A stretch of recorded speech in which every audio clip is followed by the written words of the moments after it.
Welcome to the Independent Artist Podcast, sponsored by the National Association of Independent Artists. Also sponsored by Zapplication. I'm Will Armstrong, and I'm a mixed media artist. I'm Douglas Sigworth, glassblower. Join our conversations with professional working artists. Welcome back, everyone. We are here for another week to talk with our guest, Sue Abbott, who's coming up here soon. I always get a kick out of her when I'm next to her at a show. You're lucky if you get to be next to Sue and her wife, Jill. You're just incredibly cool, funny, fun people. And we've already had the talk, Douglas, and I spared you all talking about Atlanta Braves because that's what Sue and I typically talk about for the rest of the year. We'll talk about baseball, and we didn't hit on that. Thank you for sparing me on that one. I know you can be a little fanatical about your team. We both can. Yeah, Sue and I both can. Yeah. Before we get into her conversation, we have a little bit of time here just to talk about what we're up to in the studio these days. Are you getting ready for a show? What's going on in your world? I'm doing Armadillo and trying to close out the year with some commissions. Kind of fun ones that I've been working on off and on for a while, so I've been trying to deal with that. I've got some new pieces that I'm trying to bring to that one as well. Well, we have literally been putting in the longest days in the studio. We are just cranking the workout. You going to do a big holiday kind of sale thing, or are you just making work for next year? Just getting ready for next year. Getting ready for February. If an order comes through the website, great. But we have what we need for now. All right. And so it feels good just to not have to think about grinding it out, that we can just say, okay, we're just building up inventory and having a good time doing it. I'm in more of a creative mode, so it seems actually a little harder to talk to you this week than typically. I kind of want to be more insular and get there and create and get back in the box. I saw something you put out on social media, which looks really cool, man. You really got a good direction going. Oh, thanks. That. I'm taking my work back more towards the drawing aspects of the mixed media. Does that make you a drawer? A drawer? Yes, I am. I am a drawer, and I use a turn to change my turns. You know, this is funny. I said it earlier in the show, but it is Thanksgiving week, and my wife makes fun of me for my emphasis on the wrong syllable when it comes to Thanksgiving. Oh, you say Thanksgiving? Yeah, I always have. My whole family does. Thanksgiving. That's the way we've always said it. That's effed up, man. That's just effed up. I guess. I thought I was the only one who did that shit. I will catch myself emphasizing the wrong syllable, and I'll be like, why do I talk like this? What is my problem? That, and I eat potatoes when it comes to Thanksgiving. So my kids make fun of me for the way I say potatoes. What's potatoes?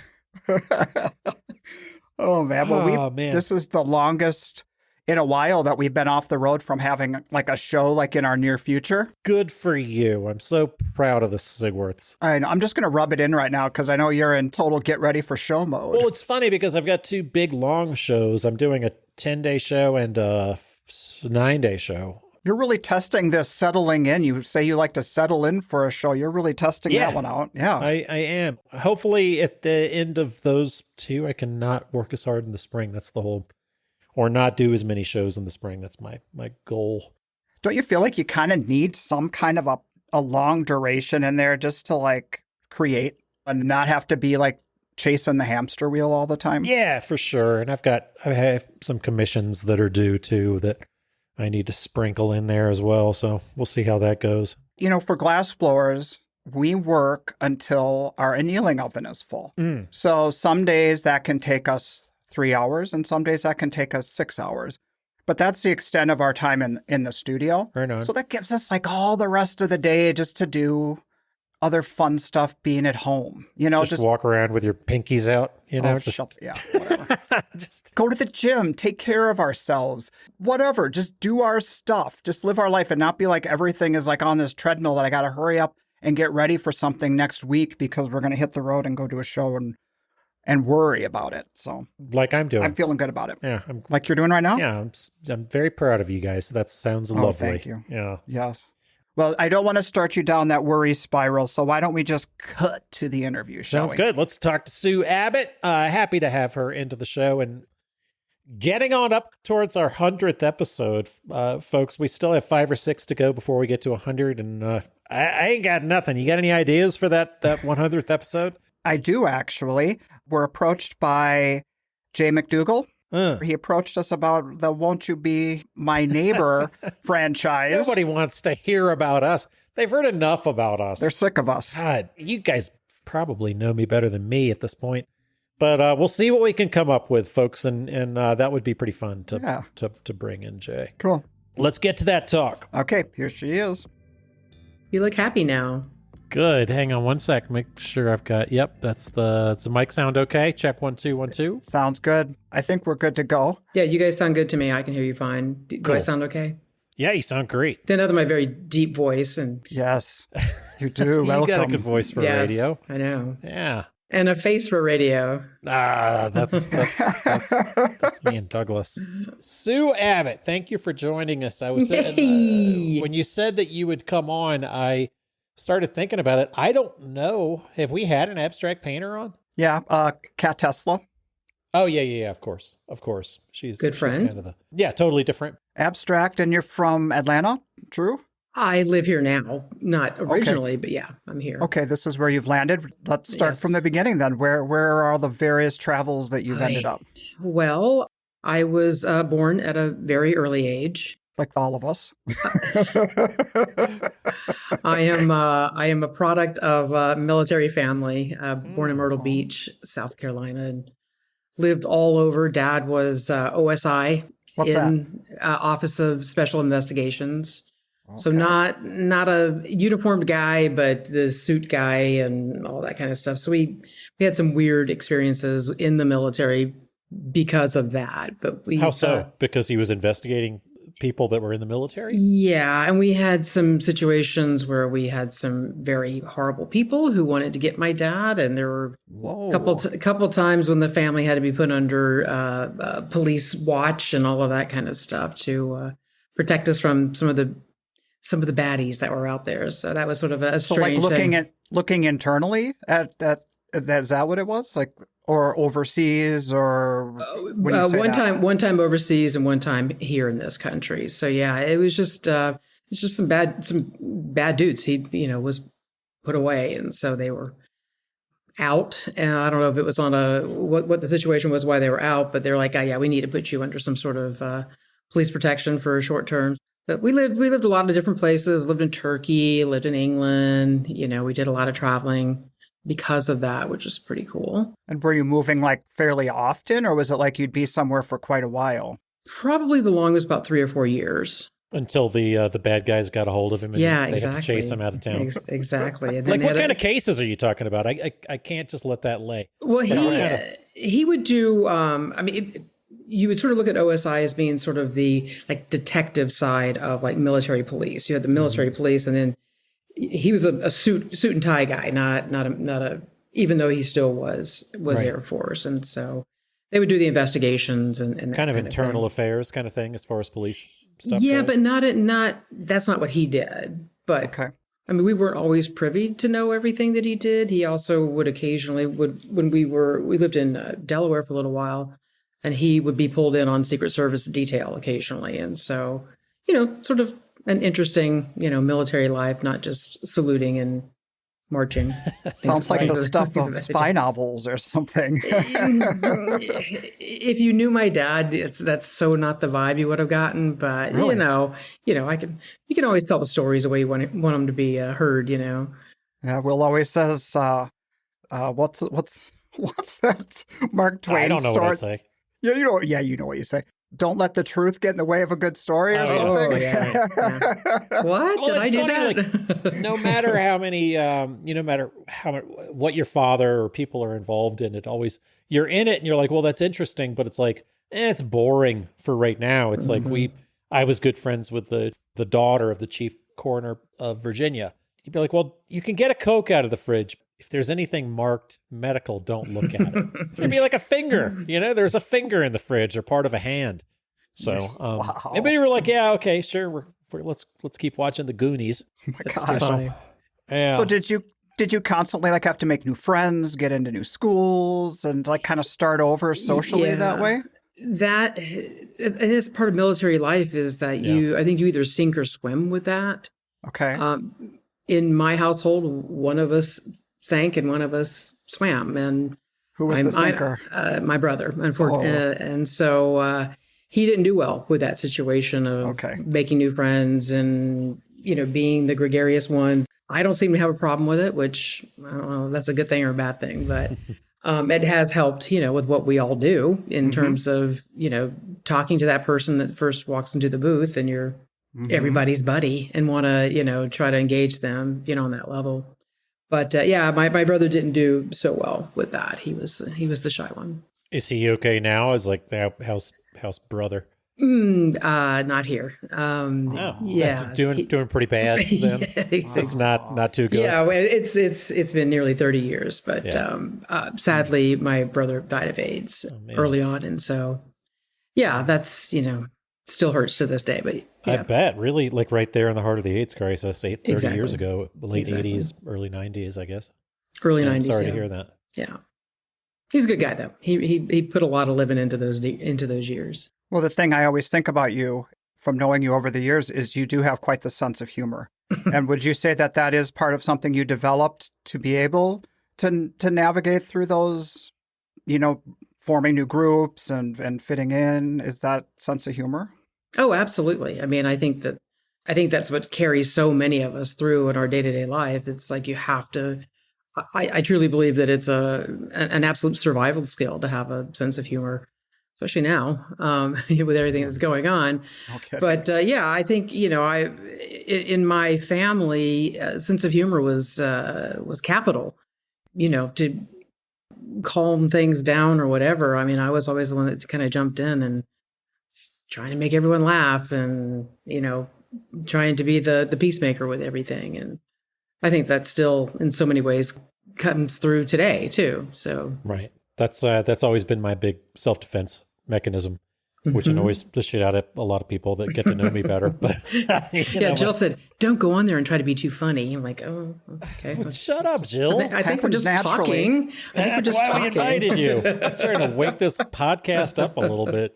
So I told her to leave. Yeah. Was that your singular role in the family, or did all of the members of your family kind of have a sense of humor? My dad was always the inappropriate old dude who was always telling the really off-color jokes, in the middle of the crowd. So, and I was always kind of just very much very much so. About. Yeah, it's and those jokes that you can't even tell now. You just can't tell those jokes now. And, you'd get canceled. But you took that into stand-up for a bit. You've told me about that before.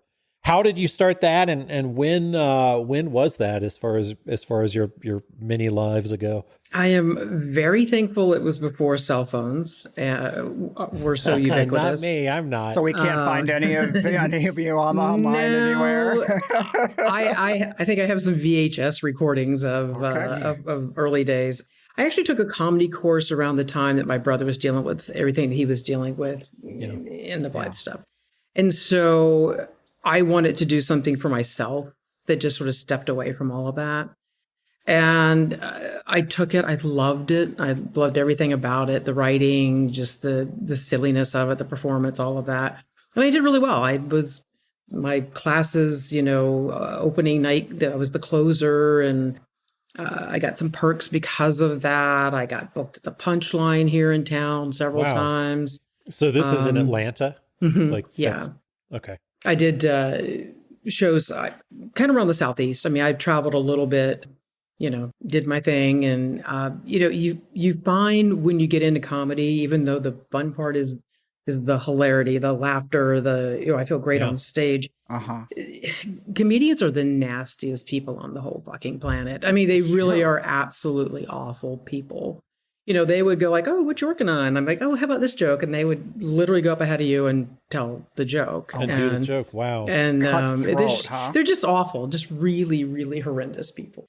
I did enjoy the performance of it, when you're in it and you're having a great show and you've got people just laughing and clapping and hooting and hollering. It is a great drug, but when it's bad, it's just pretty bad. So who were your people? What circles did you run in? In terms of comedy? Yeah. Well, I kind of didn't really when you say run in circles, there sort of wasn't like one thing or another. You just kind of, you hope you get yourself booked. You go to open mic nights and maybe you'd know somebody. I mean, I opened for like Leah Delaria, opened for Jeff Justice, things like that. So I got to, be around a few of the better known comedians, but it wasn't the life for me. It just, Yeah. it's nasty. Well, who are some of your comedy idols? Like, who did you kind of fashion yourself after?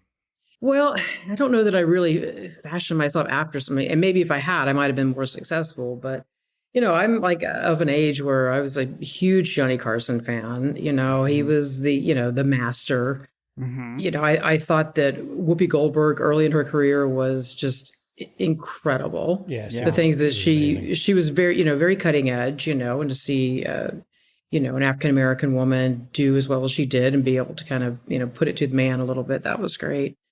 But yeah, I think some of my favorite comedy actually comes back from sort of, the olden days, as, we talk about with, Johnny Carson and Red Fox and those guys that were, just fantastic. I loved watching MASH because I thought it was just absolutely brilliant. And so some of that older comedy is probably still what I feel I'm attracted to. Yeah, that's awesome. I saw the CNN History of Comedy or something like that a couple of years ago. It's so fascinating just to kind of see over time and where people's places were and all that kind of stuff. It's just really smart stuff, really interesting. Yeah, it's a lot of fun. I just, I still even think about, what if, I'd stuck with it maybe a little bit, I bet. But it's fine. I always tell people I'm a better painter than I am a comedian. So, well, that's fewer hecklers. Yeah. What brought you to pick up a paintbrush? Drunken week at the beach. Nice. About 20 years ago, we were at a dear friend's beach cabin down on Hunting Island, and she was an author and had a lot of very artistic friends. There were a lot of drawings, just little sketches and stuff that people would gift her. And there were a lot of those things that were up on her walls. And it's like, this is kind of cool. Maybe I'll play around with some stuff. And so we made a little Walmart trip and played around. And I mean, I enjoyed it. I didn't do anything that was worth, keeping or whatever, but I enjoyed it. It was fun. And so I thought, well, maybe when I get back home, I'll maybe buy some better supplies and just play around. And maybe this is a hobby for me. Yeah. There'd been a time when my brother had painted, and after he passed, and I just sort of didn't think that I wanted to do anything that would sort of sully the fact that he had a couple of really nice showings. Okay. I didn't want to feel like I was, basking in his, glow or whatever. So it was, a good, 15 years before I started thinking about maybe, doing a little painting, playing around. And so I did, and I enjoyed it, did some things. We had a brunch. Some friends came in. They're like, who's this artist you're starting to collect? I'm like, it's just me, just playing around. And so they're like, well, we'll buy one. Wow. I was like, what? Yeah. So anyway, so that kind of started it. And we've had a number of people on who would be like, I was just doing this for me. And then because somebody said they liked it, they said you should sell it, I would buy it. That kind of fast forwarded them into this life of selling their work. Exactly. And is that what it was? Absolutely. It was within probably the first 6 months. So we had like a little showing and sold everything out. And okay, this is kind of fun. And I wasn't exactly killing it as a comedian at the time. Jill and I had a pet sitting service, a pretty successful one here in Atlanta, and that was fine. So I could do both, and I loved it. So then it just sort of steamrolled from there. Cool. So you said Jill, that's your wife now. Yes. You guys have been married for a while, but you've been together for a long time. Then, if she was there for the first painting, 25 years. We have been together for 25 years. That's amazing. Y'all are a great couple. It doesn't seem like that long, but it's pretty incredible. That is incredible. How do you guys meet? We there might have been a little overlap in terms of our relationship. It happens. I won't say It's been 25 years. Yeah, it's You know, it's all water under the bridge. Yes. My previous partner and I were having our annual yard sale. Bunch of friends always got together every year and had a huge yard sale that would just basically a cocktail party, and selling dresses and exercise equipment and that kind of thing. Both things you don't use anymore. Exactly. That is obvious, isn't it? Yeah, thank you. Thanks. I'm just fucking with you. Thanks, Will. Appreciate it. Just sell some irrelevant shit. The ex was working that day, and just a bunch of folks at the house, and this sort of cute little redhead walks across the street, and I realized that she was the new neighbor who had just moved in across the street, and she picked up a Suzanne Vega CD and said, "How much for this?" And I was like, You felt the sparks right then, huh? Yeah, We'll I talk did. about your gaydar, your Susan. Did you plant that Suzanne Vega CD? Well, maybe. I've got my moves. Nicely done. So yeah, anyway, that then I basically just hounded her. There was a restraining order, but we got past that, so it's fine. So is Jill part of your painting business, or does she have a career of her own? Or tell us about how she fits into the overall Susu Studios. Yeah, she's I'm the talent, she's the brains. Okay. Nice. She handles all the business end of everything. She does help me in the studio, getting finishing work done and that sort of thing. And obviously, y'all know that she's invaluable in terms of, being on the road and helping out, and, so we can do this as a couple of old broads a little more easily. Yeah, for sure. She is integral. It feels a little weird to talk to you without her, actually. Yes. She is so integral. So sorry, Jill, if you're in the other room listening. She's not. She actually did leave, so that was, she took off. She went to the liquor store. She went to the pet store. Oh, very good. Yes. That's good. How was Willa? You guys adopted a dog a couple years back. Well, she's 8 now. She'll be 8 in December. Oh my God. She hears me talking and wants to. No, Willa, that's a kitty toy. Come here. Hey. This is Willa right here. I don't know if you can get a little. That's her. Oh, this dog has the prettiest, most piercing blue eyes. Wow. Yeah, she's pretty cool. She was a rescue, and she's been a joy.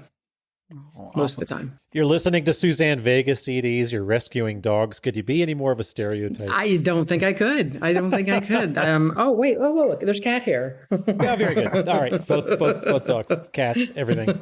Man, that's awesome. Do you want to talk about your art any? Sure. I mean, how do you get around to abstract painting? I'm like, you talked about how you just kind of created your first thing. Tell me how you based your work. What do you base it off of? I really want my work to be sort of natural and organic without being too literal. I know that, that's a lot how Douglas creates and whatever it is you do, Will. But who the hell knows? Our bucket list is to do the national parks. We spend a lot of time outdoors, doing, seeing those things and trying to get the energy from that. And so, just sort of looking over my shoulder, that's obviously one of my pieces. I'm all about my texture. I want the lines, I think, create an energy.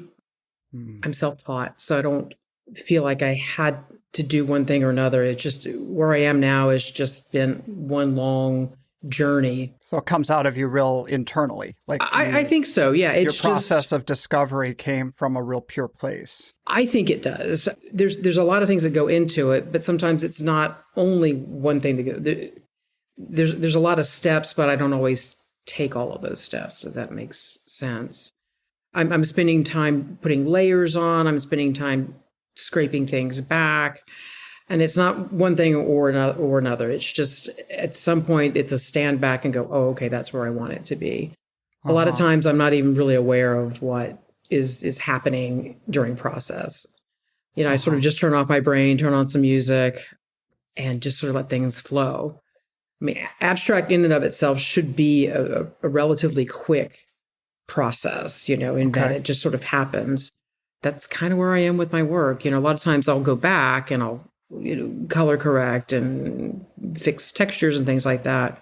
But for the most part, I think it just kind of just comes from it just comes out, and that's just where it is. It's like you're reacting and evolving, and it's like an interaction. Would you say? Like, Yeah, absolutely. I mean, I feel like sometimes, even though I'm creating the painting, a lot of times I feel like the canvas is helping me. Like it's just sort of coming together, and where I might have more texture in one area, I see that that's becoming something else that I hadn't planned for, and then I'll just go with that and see where that takes me. when you started painting, did you start with abstracts and it's just been an evolution from there, or did you start more literal and this is where you've come to? Definitely more literal. I was doing some really bad florals, but people, I and some landscapey kind of stuff, which I'm glad I don't do now. And so it was taking a while for me to kind of find my voice, because I didn't go through, I didn't go to art school and feel like I had all of these things laid out in front of me that, do this or do that, or, choose this. I feel like it chose me, and I'm just riding it. Cool. Art school can kind of bind you up a little bit. I don't know. Your work doesn't seem bound up and uptight at all like a lot of art school people. I don't know. It can put the hurt on you. I'm trying to get bigger too. The bigger it gets, the more fun I'm having. Even though I have to, we all have to provide something in a price point that keeps us going. But yeah. Well, what Will said about art school can bind you up, being kind of self-taught too. Did you have the voice in your head that kept saying, well, you don't know what you're doing? You didn't get taught. You know what I mean? Or did you have confidence in your own process and what you were turning out? I feel like I've had confidence in what I'm doing. I do feel like sometimes I have a chip on my shoulder because I haven't, had this, perfect art education. I hear it at my studio. There's a lot of really amazing artists. None of them do what we do. They're all, gallery people and what have you, and are always sort of talking about process and the gallery scene, and and I'll listen to this, but yeah, I would sort of admit that I have a little bit of a chip on my shoulder about like, well, okay, fine, I'm just a festival artist, but I make more money than you do. So. Well, that's the thing too. I mean, are they doing that as for a living? Because I do find that a lot. Yeah, no, they're not. Yeah, so fuck them. Yeah, fuck them. Yeah, there you go. We totally get that mindset, right? Yeah.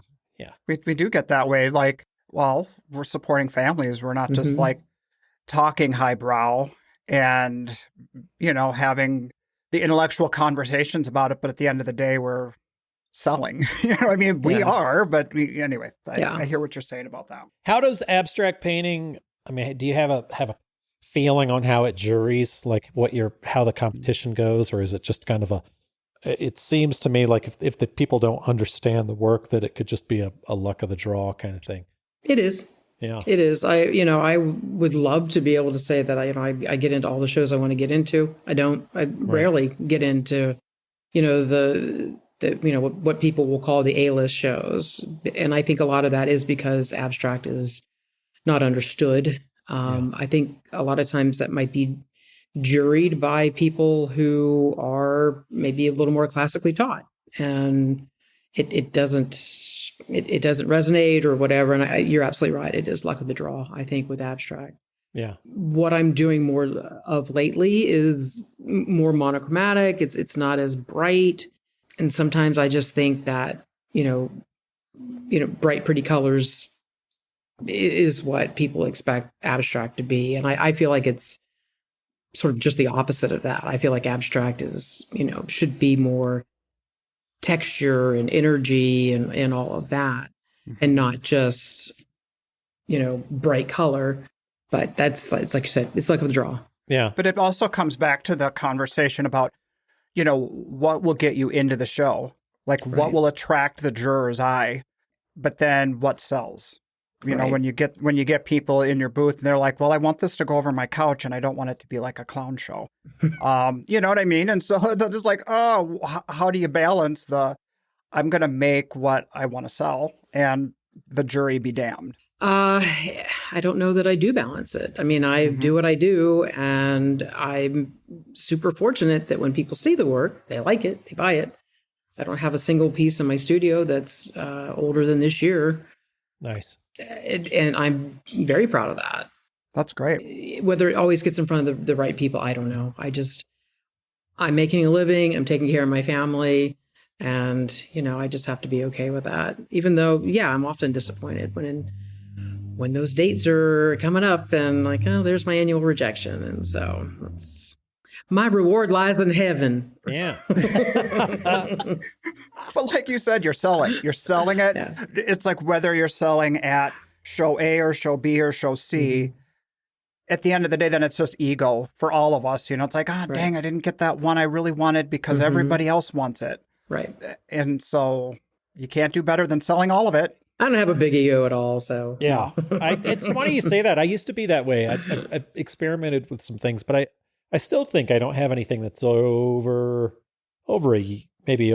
got some 23s in the studio, but like if I don't get a nibble on them, there was only one that I had that I was like, okay, I believe in this goddamn painting and somebody is going to buy it. And I kept putting it in the front of the booth. But typically, if I don't sell it at 1, 2, 3, by the third show, I'm like, get to the back of the booth, hang it on the back of the wall. It's just, yeah. But it'll still come to the show, Will. It's not like it'll stay in the studio. Yeah, I got a weird buffalo one that's in my bathroom. That one's not coming out. I might take it to Austin. I don't know. We'll see how it goes. I think buffalo and bathrooms are truly one of the underrated pairings.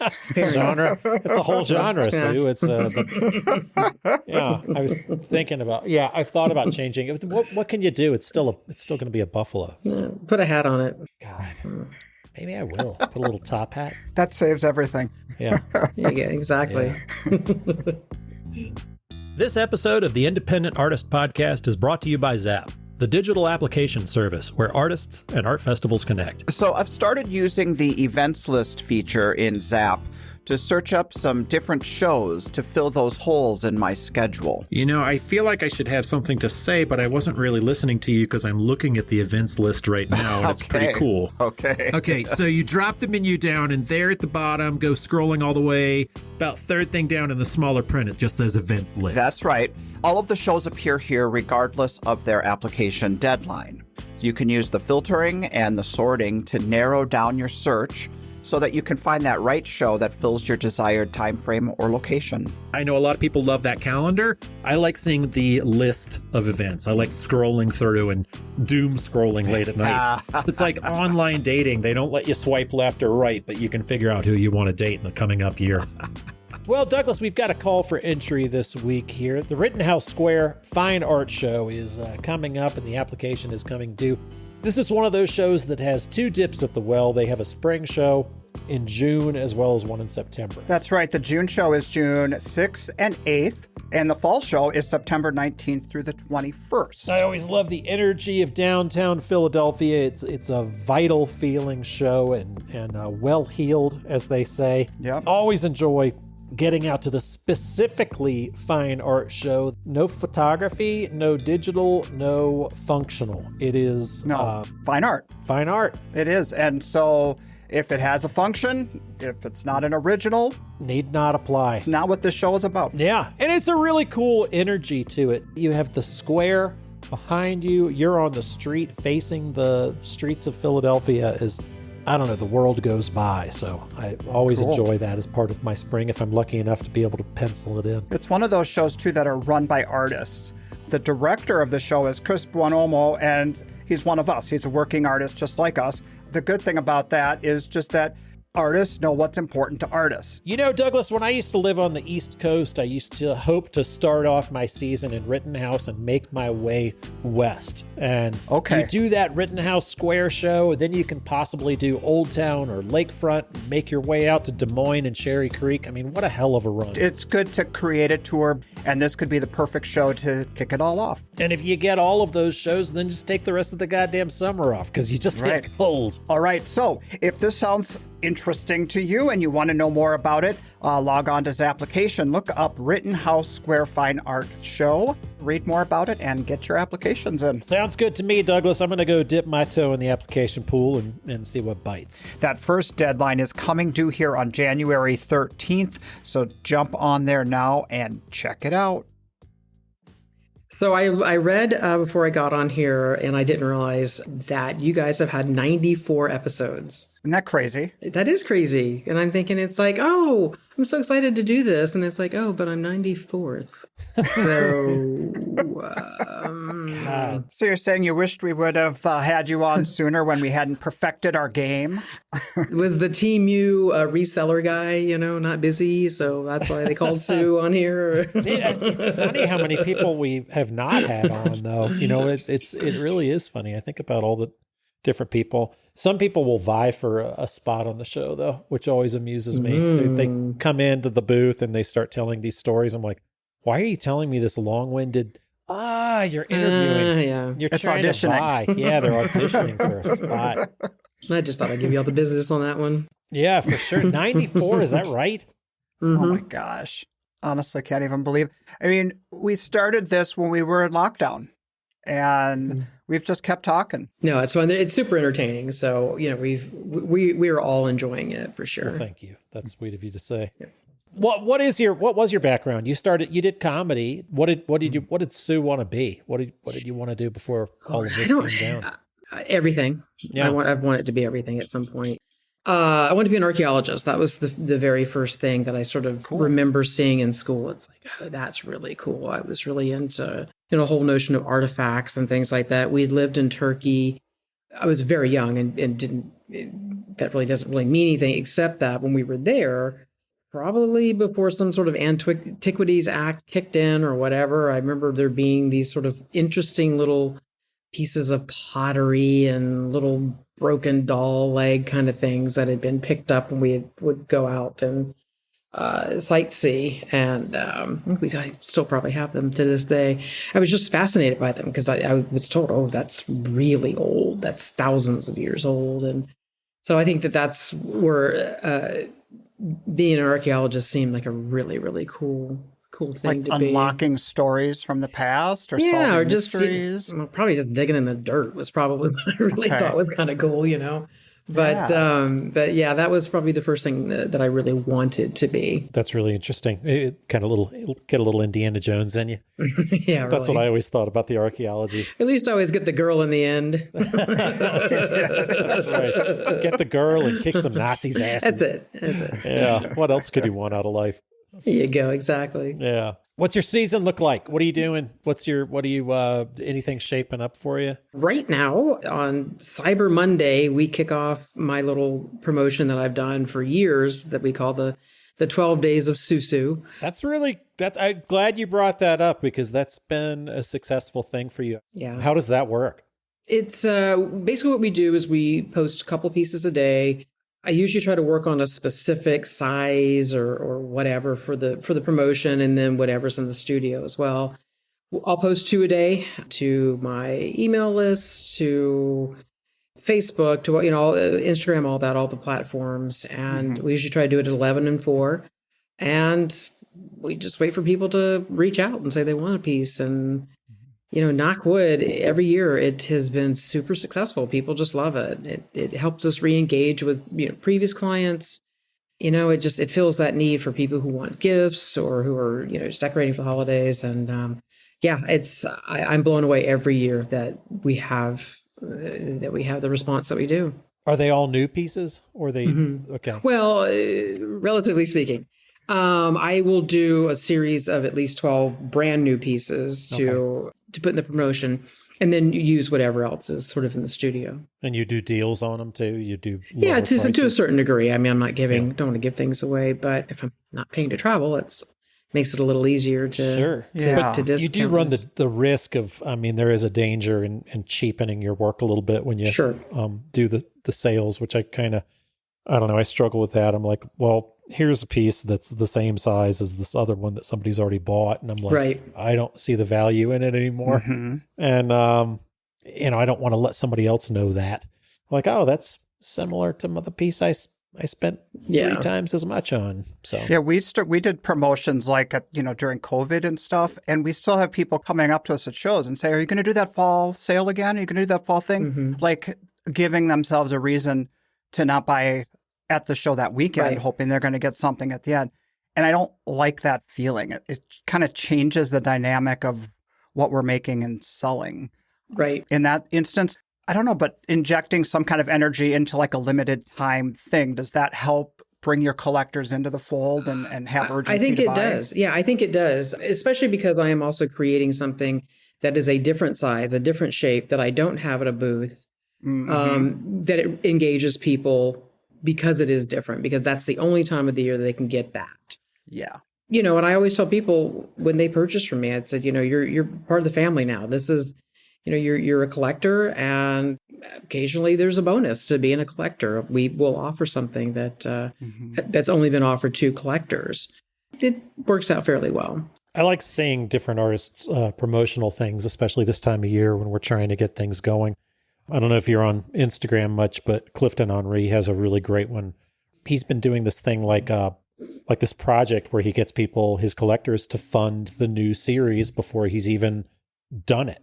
And they That's get fantastic. to collect the work before he's even produced the work, which lights a fire under himself that he really needs. And especially this time of year, it creates a new energy kind of going into the next year. So yeah, I like seeing that kind of thing. Yeah, we end during the promotion, we try to end the promotion with a huge open studio party. This year, because Thanksgiving's coming so late, the studio party will be in the middle of the promotion, but that's okay. That's okay. A little bit more than just a studio party this year. Me, is celebrating a rather large birthday, and so we're gonna go ahead and just do it we're just gonna do it up. Friends, clientele, everyone. So very cool. That's awesome. Yeah, well, happy birthday, and well, thanks. Congrats. Yeah. Do you find yourself having a lot of collectors in your own hometown? You've been there forever, and it's got to be a pretty big market. You do have a couple of big shows there. Yeah, I have enough collectors that, they keep coming back for more. Nice. I have a lot of collectors in places you just wouldn't think that you would have collectors. Like Birmingham, Alabama loves them some Sue. Cool. Indianapolis loves Sue. So even though we might not be hitting all those, the super high end shows, it's like we've found some really, really great markets. That are if you can pull unexpected. Cherry Creek out of Magic City, then more power to you. Crazy, but yes, it happens. But that's what somebody was saying this to me today. They asked me advice on, because I had done La Quinta after Coconut Grove last year, and which is the stupidest thing I think I've ever done. Well, I saw you there last year. Because of proximity? Well, You're it's saying too proximity? far. Yeah. It's like you can't get further apart. Both of them are terrific shows, don't get me wrong, but it's like pick one. But she was asking me questions about I've got Winter Park and I've got Coconut Grove and I got La Quinta. I'm like, La Quinta? That just doesn't make any sense. You're a huge painter. Yeah. Just dance with the one that brought you. Go to Florida, enjoy yourself, take a couple of days and get inspired. If you have to do the one thing, then go do that thing. I guess she was asking, I want to be with the cool kids and do X, Y, Z. And I'm like, well, two of those shows that you mentioned are just shows that people that I know have cultivated. They're not actually that great. And I don't want to mention the show by name, but it's like those people have made that show great. And I think there's a lot more to be said about making something out of like a Magic City and going and finding your groove in a community that is somehow more important than doing what we constantly talk about the A show and this and this. Like I think there's a lot more to be said about developing those. Well, just the markets that you don't think, because you hear what other people talk about as where they want to be. But those other markets, you show up and you find if it works for you and cultivate it. Yeah, we've been super lucky to find those shows, and that would not be on a lot of people's radar. So when I first started painting, there were some artists that I had met who do some of the smaller, more local shows. And we used to get together for these little ladies' lunches. And I don't know maybe y'all don't remember these, but do y'all remember the what's his name? Kevin Lawler? Greg Lawler. Greg Lawler. Yeah, Yeah, the binder, the book. Yeah. The book that was. Doesn't he still do that? Isn't that still a I thing, don't but it's know. online? Is that Anyway. what it is? Okay. I just remember the binder. It's like this big flip book. Yeah. And we would sit down and flip through it. And I thought that was the Bible, when it came to all of these. It was for a while. Learning all of these shows and everything. And so, and that's how, when I first started, it's like, well, okay, let's go to this state. Let's go to this town and check it out and see how it is. My bubble was burst when I talked to another artist one time, and I was talking about the review for a particular show. And I'm like, oh my God, they say that this is the average at this show. And he turned to me and said, do you really think everybody's truthful? Like, if you have a good show, why are you going to tell anybody that you had a good, that you made this amount of dollars? Because then you're going to inch yourself out of that market or whatever. And that's when I was like, I am not taking any of that for, I'll take it for information and information alone, but not based on what somebody says their sales are. Right. I remember talking to Michelle Martis early on in the Facebook art fair group review kind of group reviews days. Yeah. And people were like, she was like, why would I tell anybody that? It's just going to ruin it. It's just going to wreck it. And there is an element of that. I find a lot of us are looking at new markets right now, and I know I am. A couple of different markets that I hadn't thought about going into, just because some of the shows, honestly, it feels like there are less shows that are really great, and those are a lot more competitive. They're a lot harder to get into than they used to be. It's just there are a lot more of us, and these shows that send the emails out and they're all excited about, like, oh my gosh, we got 1,500 applications for our 185 booth spaces. Yeah. And I'm like, well, probably 500 of us could expect to get in, and there's just not enough room. So, Yeah. I don't know. I'm with you, Martis. You were right. We wrecked it. Yes, we ruined it all. It's all fucked. Well, I'm curious if you guys feel like I do in terms of how digital has, in a lot of ways, ruined maybe some of the application process. Like, people are putting together booth shots and they're putting together artwork that kind of really isn't their artwork. It's being so filtered and all of that, and then you see something in person and you think, well, that's not what I saw on the website of this particular show. Or I feel like a lot of people during COVID kind of thought, oh, I'm going to be an artist and I'm going to do this. That's sort of what I see and what I perceive is going on in terms of there being so many more people applying to shows. And digitally helping people with their booth shot, like you just mentioned. I think that's just such horse shit. And you were like, oh, I'll send me your images and I'll throw them into a pretty pro panel booth that doesn't exist, that you don't own. And then you show up and you're hanging them on blue plastic tent sides, and the director wants to kick you out of the show. Strangle you. Yeah. I don't know, man. I agree with you. I do find that to be the case. Like, there's so much like tweaking that ends up homogenizing the application to the point where you can't even tell if it's real or if it's so stale and it doesn't exist. Yeah, we just changed up our booth shot to better reflect more of this work that's like I'm doing behind me, and bought new pro panels and the whole 9 yards. And Oh, you did. What color did you go with? The buff. Actually, you saw it. That was a little bit earlier in the year. Yeah, but we got it. good. Yeah. I say just, but yeah. But No, I think that's funny. Those things last forever. they do. That palette is gorgeous, by the way, Sue. I love what Thank you. got going behind you. That's kind of what I had going on at Des Moines. when you were set up. Yeah, I'm having a lot of fun with it. At first, I think I was maybe a little too monochromatic with it, and I feel like now I'm exploring just the right amount of additional color that seems to give it a little more depth. And There's a coolness and a warmth that you're achieving from those neutrals that is just gorgeous. thank you. I'm super proud of the work. I love what I'm doing right now. I hope more people can see it. I hope it does help me get into. I probably shouldn't say A-list shows, but just shows where there's more people. Where there's bodies. New eyes, maybe some Right. new eyes. Exactly. What is that sweet spot of show number for you? In terms of the number of shows that do throughout the year? Yeah. We're probably like 14, maybe. Okay. Yeah. I think we, in years past, have done, maybe upwards of getting close to 20. That's tough. But yeah, that's a lot. That was many years ago. But yeah, I kind of, about 14, 15. Yeah. I feel like if you can average like in that 10 to 15 range, depending on how they perform, right, then it's the kind of that sweet balance between being able to be home and create work in the studio, right, but not being like the slave to the road.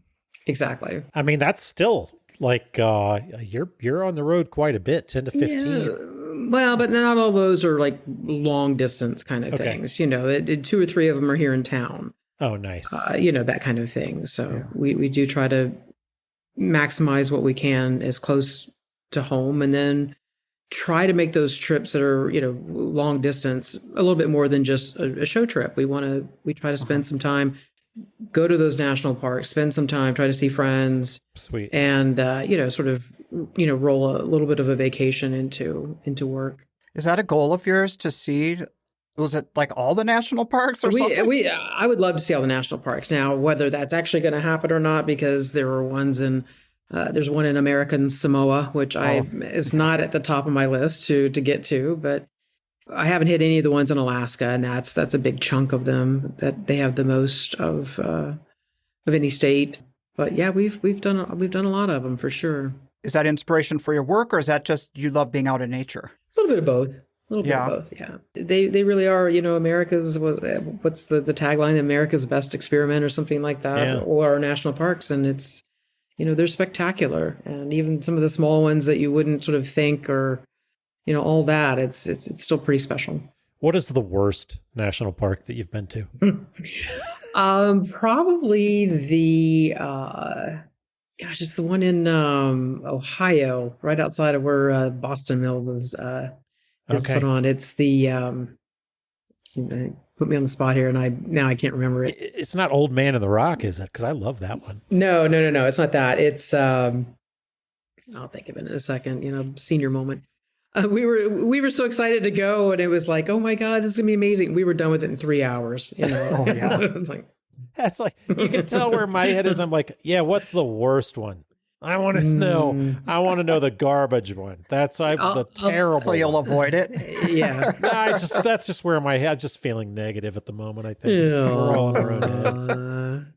But also with your trips, you said visiting with friends and stuff. I know that about you too. Is you have a lot of connections, a lot of friendships, like family, right? I mean, you travel around, and is that important to you to get to see other people? Oh, absolutely. Yeah. I have been super, super fortunate to have relationships with friends that go back, 40, 45 years. I don't have a big family, like family. Friendships are chosen family for me. We make these connections with people. We've had clients who have become amazing friends. We've had friends who become amazing clients. Fortunate to know people in just about every state, where we could, hit them up for a place to crash. And we don't, because we like hotels. Some people are filthy, and we artists. But yeah, we're having those relationships and keeping those relationships is super important. We share the love of hotels. Like I really, it's like the Airbnb versus the hotel versus the staying with friends. And there's a couple of shows where people are like, oh my God, it's amazing. You got to stay at my place. And like 11 artists, and we're all over the place. I'm like, yeah, that sounds horrible.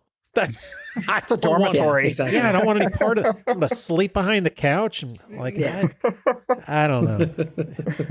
Yeah, we've had that discussion. That's not fun for sure. Yeah. I just tried to book our season of hotels for Florida. I ended up going Airbnb for the entire Florida run. The prices are freaking insane in Florida. It's like a Comfort Inn or Holiday Inn is going to run you $300. Yeah, that's pretty rough. 300 is actually not that bad. I've seen like stupider prices. Yeah. The Grove had it's $900 a night to stay at the shop. I was like, what? What? I have always said I would never in a million years sleep in my van. I would never do that. And the Grove is about the only time you sort of think about, well, maybe I'll do that. This time. Yeah. Maybe. For sure. Or drive an hour. There is a whole van culture at that show in that parking lot. Culture is a really nice way to put that, actually. Culture. I remember a good friend of mine pooped in a box. I remember that. That's culture, right? Isn't that the culture? Well, you can get a culture from that. That's you might need to be cultured after that. That might be the thing that comes through with that. So what is it that drives you? Like what keeps you going every day in this artist world? Why do you do this? I have no idea. You don't know, day to day?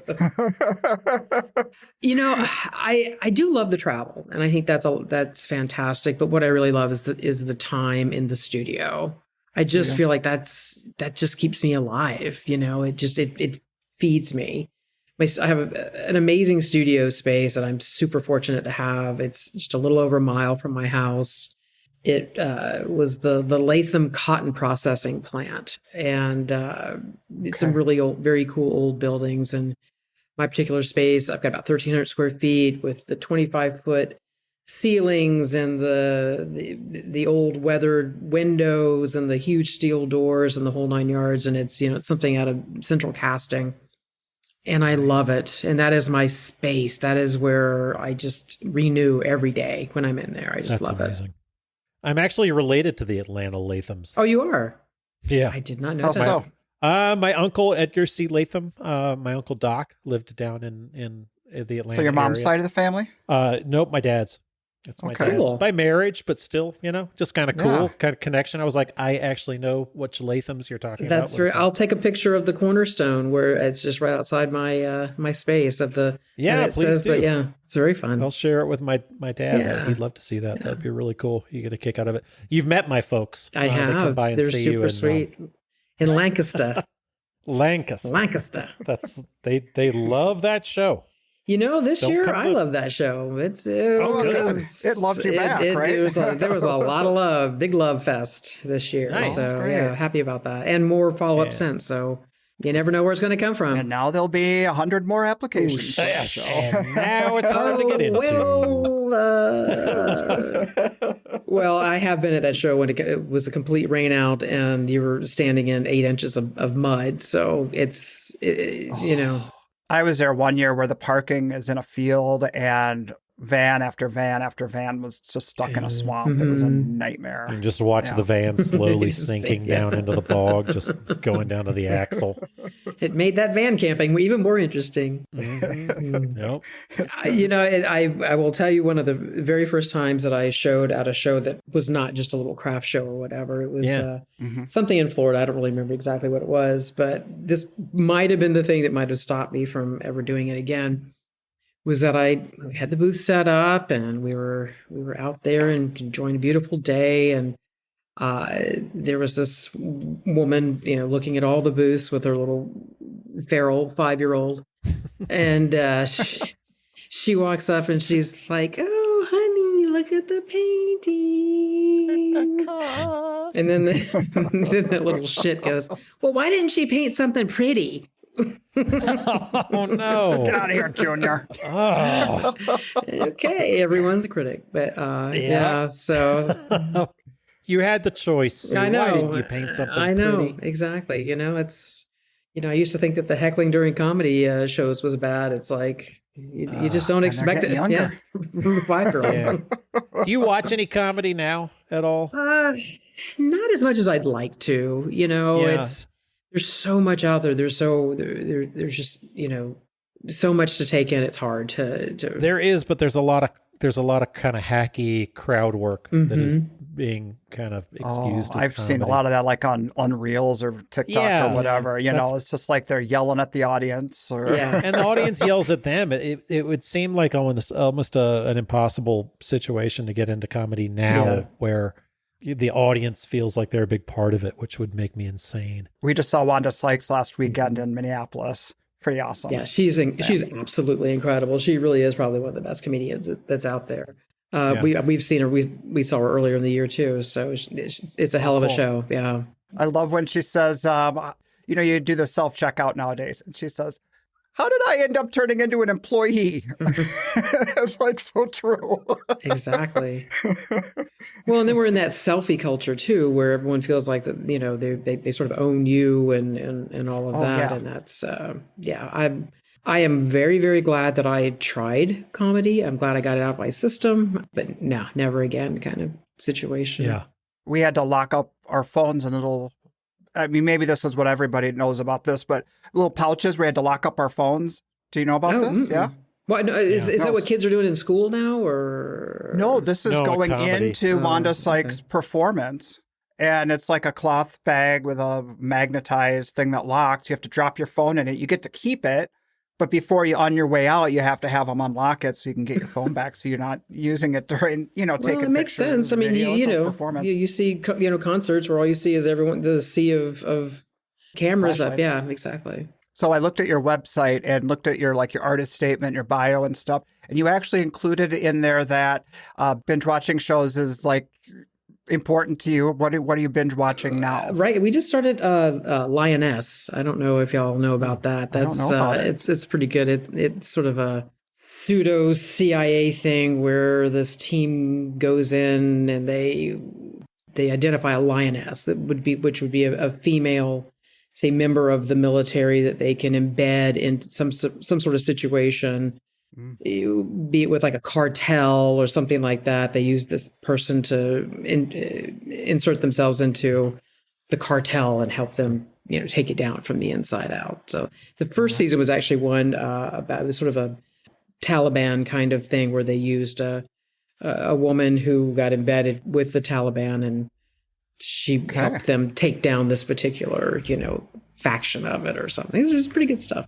I'm on board. I'll check it out. A lot of hot chicks. Okay. Yeah. Okay, I told myself. Okay. I watch it with the volume off. What do I know? This has been fun. Thank you. Thanks a million, and hope you have a good end of year sale here. Yeah, thanks. Good luck. Appreciate Holidays. it. Yep. Yeah, Looking forward to it. Give our love to Jill. Absolutely. Thanks. All right. See you soon. All right, bye. Bye. Great talk with Sue Abbott. Douglas, thank you for setting that one up. What a great idea to sit down and talk to one of our old friends. Yes, I've been across from her, and I can't remember how many shows, but she always cracks me up. Her humor is dry, and she is just a lot of fun to be around. So I thought she'd be a great conversation with us. Absolutely. It was a good call, and she was. Thanks again for tuning in, folks. Enjoy your Thanksgiving week. It's all behind you now, and get back on the treadmill, whether it's working off those LBs or chasing that carrot as we spin the wheel. Good luck on all those applications as you're getting those acceptances and rejections. Yeah, that happens. Happens to the best of us, the worst of us. But let's see where it takes us. See you guys later. Bye. All right, see you on the road. This podcast is brought to you by the National Association of Independent Artists. The website is naiaartists.org. Also sponsored by Zapplication. That's zapplication.org. And while you're at it, find us on social media and engage in these conversations. Be sure to subscribe to this podcast to be notified when we release new episodes. Oh, and if you like the show, we'd love it if you would give us your 5-star rating and offer up your most creative review on your podcast streaming service. See you next time.